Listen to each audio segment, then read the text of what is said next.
We are back here in Auto 060 with Dr. Tracey Wilen talking about job trends for 2014. She's the author of a new book to basically advise people how to keep employed for the next 50 years. That's a great title, by the way, Dr. Wilen. Oh, thank you very much. And I really, truly believe that people are living longer and they'll be working longer for the next 50 or 60 years. So it's important. Yeah, and some, especially young kids today with the internet and like things that the immediacy of everything, sometimes they don't really realize how long it takes to become well-trained and to get all the expertise to do that. I mean, like, we say that in pretty fast, 50 years, stay employed for 50 years, but 50 years is a long time. Absolutely. If you think about it, and I drive, and you drive a lot, there was a billboard on the freeway on the East Coast that said a baby born today will live to 120. And I said, oh my goodness, that means that poor thing will be working for over half their life. And, 60 or 70 years, what is that person going to do, right? They really need to prepare for that. Yeah, and it's, in a way, I mean, thinking if you are going to live over 100 years, it's like a great thing, but also it's kind of scary. I mean, because you have to provide for yourself, for your family, for your community, so you have to be prepared, right? Yes, in fact, they said, the American dream used to be owning a home, but the American dream today is the ability to afford to retire. And it shows you how quickly life has shifted. That the big worry today is, can I take care of myself and my family and in my retirement? So that's why I'm so dedicated to keeping people employed and in fruitful careers for the long haul. Excellent. So, Dr. Wilen, we are talking, our show it's about cars, and we're talking about the future here also. So, the future more or less has caught up with times, and now we're seeing in cars new technologies that we didn't think they were going to be possible. I mean, only in the Jetsons, like cartoons back in the day. And now we're seeing cars that run with electricity, cars that run with hydrogen, cars that might get solar energy at some point, and this is another field where a lot of, especially young kids, should look at that as an alternative to go to school, right? And again, make sure that they're going to be employed for at least 50 years. Right. So actually, one of the points is that I was talking to recruiters is that the energy industry is also in transformation. Now, the jobs might be very localized and specific, but a lot of it is around, and it really lends to the auto industry, is that there's much more interest in using alternative energy sources for many of the things that we do, such as using natural gas, as you mentioned, electric, hybrid, solar, even wind. But at the same time, there's also the advancement in just oil production and gas efficiency. So there's a whole opportunity there. People are interested in energy and renewable energy to look at that as opportunities for career and employment, because it's an exciting new area and it's changing daily, and it can be a whole new opportunity for young people. When you were mentioning that some of these jobs are localized specifically in different areas, where is that? Because I mean, nowadays, as we were talking in the previous segment, I mean, we live in a pretty much global world now, and everybody is connected. So where are these localized jobs for these kind of alternative energy solutions? So, I was researching about auto-centric cities because this is the second area where recruiters were saying, there are opportunities and jobs in the auto industry, but it is very localized. In fact, the auto industry had increased 16 million jobs this past fall. And so I said, well, where are the top places that are hiring?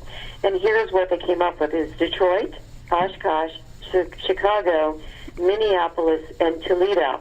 And I'll tell you another point that they brought to my attention is that there is a resurgence in people wanting to have products made in the U.S.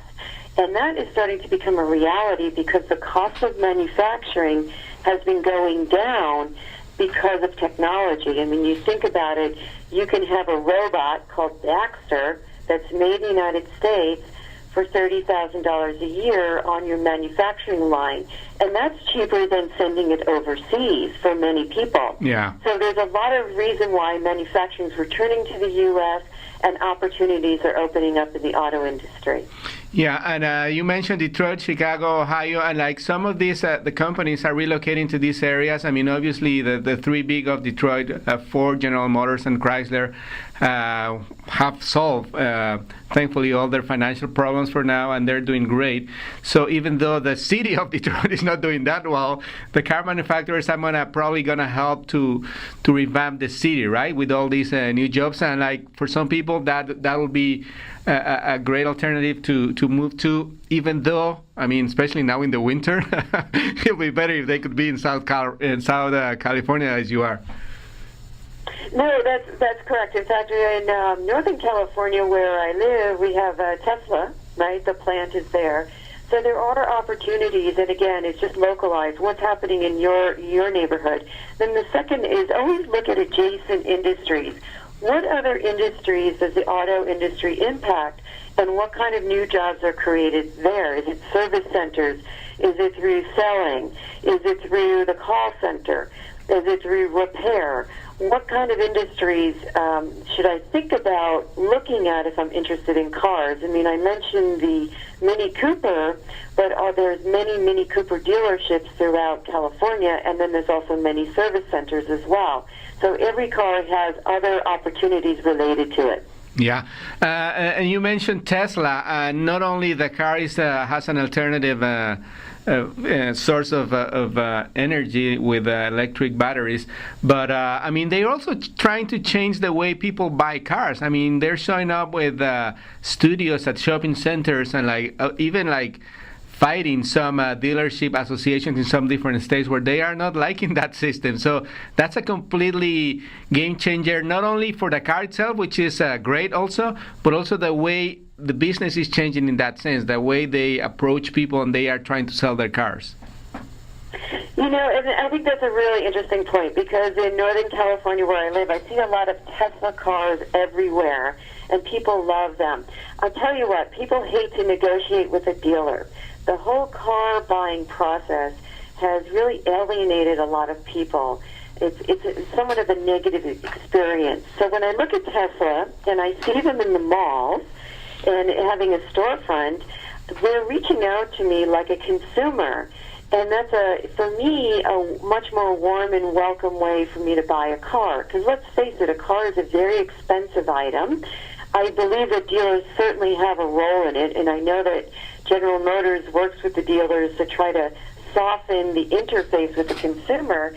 But I think Tesla just really made a statement out there saying, look, it's a big purchase, it's a consumer purchase, and it's a retail purchase, so why aren't we treating it in that way? So interesting stuff that Tesla's doing for sure. Yeah, and I mean, unfortunately, the dealership as we know them today are not going to change anytime soon. But in that terms, I mean, what would you recommend to dealerships, to people who want to get into that business too? I mean, how can they really become better at that position? Because as you said, it's like probably, and it's hard to say it because I mean they're the most important part of the industry too, but they can also be the least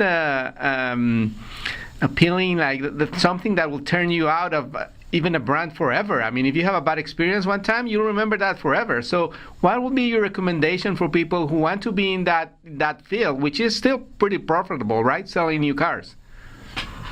Yeah, so, you know, it's sales, right? And people know that people want to buy from people who they know and they like. So it's a positive experience instead of a negative experience. So I encourage people in any sales industry to remember that people buy from people. Number two is, online e-commerce is in. So we need to be able to provide a lot of information and a lot of transparency around the products and services that we offer to people.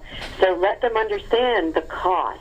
It isn't walking in the back room and doing a tough negotiation. It's here's the cost of what it is to buy a car. And I think people can digest information and knowledge. And number three is, remember, we're a very mobile world. People want to use apps. and they want to use their mobile smart devices to be able to get information, whether it's how to get to the car or how to use the car or how to buy the car. So I think that we really need to translate marketing our cars into terms that people use today. Yeah, and again, try to make it as comfortable more than anything, right? And transparent, because if you go to a dealership and you feel cheated in any way, I mean, that's an experience that is going to live with you, as your book says, about employment. This bad experience can live with you for the rest of your life. Oh, absolutely. I think the customer experience is even more important today because of social media. Buzz can kill you, or buzz can, increase your sales. And people do talk and share on all of the social medias, Twitter and Facebook and Pinterest and Google+, and they share about their buying experiences. They share about what they like about their car or what they don't like. They share about their dealer experience. And so I think it's even more volatile today and pervasive than in the past. So it's something to pay attention to for sure. Yeah. We're talking to Dr. Tracey Wilen. She's the author of the new book about employment for life. And we'll be back in the next segment to talk about women in the auto industry. And General Motors just named the first woman ever to lead that company. So don't go away. We'll be back here at Auto 060. I am Javier Mota.